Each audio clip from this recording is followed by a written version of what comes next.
চিরুনির উপরে সূরা ফাতিহা তিনবার পরে ফু দিলে কি হয় জানলে আপনি অবাক হয়ে যাবেন। প্রথমে ওযু করবেন, তিনবার দুরূদ শরীফ পড়বেন, এরপরে সূরা ফাতিহা তিনবার পড়ে শেষে আবার তিনবার দুরূদ শরীফ পড়ে চিরুনিতে ফু দিবেন।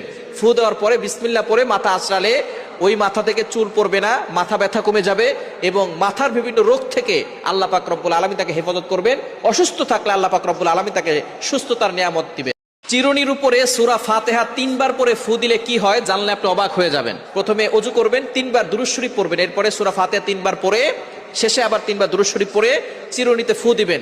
ফু দেওয়ার পরে বিসমিল্লাহ পড়ে মাথা আঁচড়ালে ওই মাথা থেকে চুল পড়বে না, মাথা ব্যথা কমে যাবে এবং মাথার বিভিন্ন রোগ থেকে আল্লাহ পাক রব্বুল আলামিন তাকে হেফাজত করবেন। অসুস্থ থাকলে আল্লাহ পাক রব্বুল আলামিন তাকে সুস্থতার নিয়ামত দিবেন। চিরুনির উপরে সূরা ফাতিহা তিনবার পরে ফু দিলে কি হয় জানলে আপনি অবাক হয়ে যাবেন। প্রথমে ওযু করবেন, তিনবার দুরূদ শরীফ পড়বেন, এরপরে সূরা ফাতিহা তিনবার পড়ে শেষে আবার তিনবার দুরূদ শরীফ পড়ে চিরুনিতে ফু দিবেন। ফু